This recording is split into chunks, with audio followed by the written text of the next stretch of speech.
मित्रों नमस्कार। सत्ता दल और विपक्षी दलों के बीच सत्तारूढ़ राजनीतिक बयानबाजी और कटुता दिन प्रतिदिन बदतर होती जा रही है और प्रत्येक पक्ष राजनीतिक विरोधियों पर कटाक्ष करने और उनका उपहास करने का कोई मौका नहीं छोड़ना चाहता। कई बार इससे विडंबनापूर्ण और आत्म विरोधाभासी स्थितियां पैदा हो जाती हैं। वे दिन चले गए जब संसद राजनीतिक विरोधियों के बीच ज्ञानवर्धक भाषणों और मैत्रीपूर्ण वार्ता का स्थान हुआ करता था, जिसमें कभी कोई कटुता नहीं दिखती थी।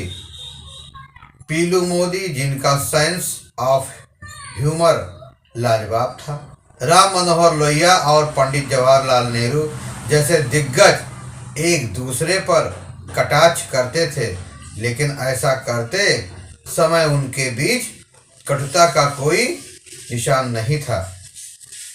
अपनी बात जोर शोर से और स्पष्ट रूप से रखते थे और बिना किसी रुकावट के वे अपनी बात कहने की अनुमति देते थे। नेता संसद के बाहर अक्सर मिलते थे और समसामयिक मुद्दों पर चर्चा के लिए भोजन भी साथ साथ करते थे।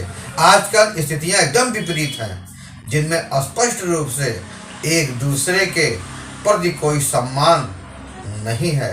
कटुता आम बात हो गई है। ऐसा नहीं केवल एक ही पक्ष, दोनों पक्षों की तरफ से हीन भावना आई है। संसद की कार्रवाई को रोकना सामान्य बात सी हो गई है। हालांकि यह कोई नई बात नहीं है, क्योंकि यूपीए शासन के दौरान भाजपा के सदस्य भी ऐसा ही करते थे।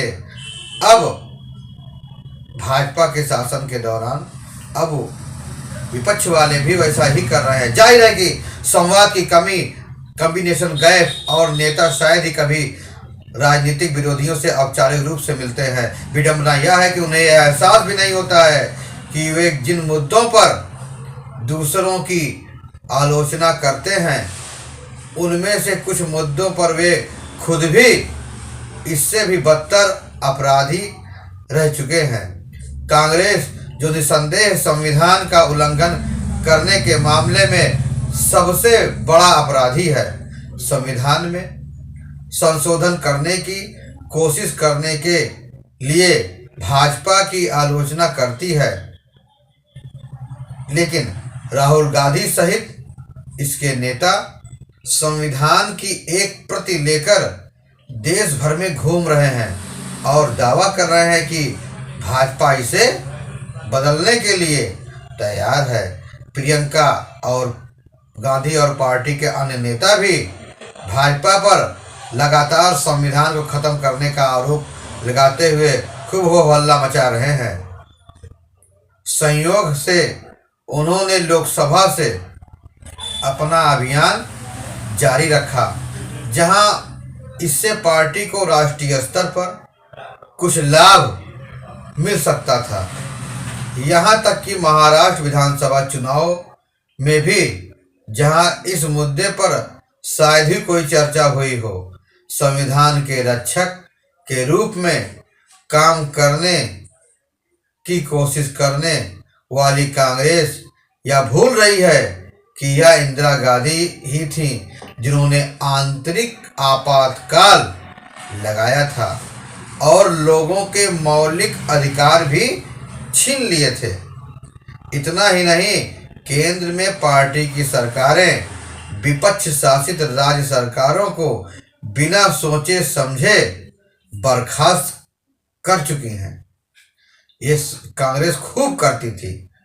मौजूदा भाजपा सरकार पर मणिपुर में बीरेंद्र सिंह की नेतृत्व में अपनी ही पार्टी की सरकार को बर्खास्त न करने का आरोप लगाया जा सकता है, जो सरकार को बर्खास्त करने के लिए एक उपयुक्त मामला है। दूसरी ओर भाजपा नेता जाति जनगणना की मांग करके कांग्रेस को विभाजनकारी पार्टी कह रहे हैं। प्रधानमंत्री नरेंद्र मोदी ने अभी हाल ही में कांग्रेस पार्टी पर राजनीतिक लाभ के लिए अन्य पिछड़ा वर्ग को विभाजित करने का आरोप लगाया है।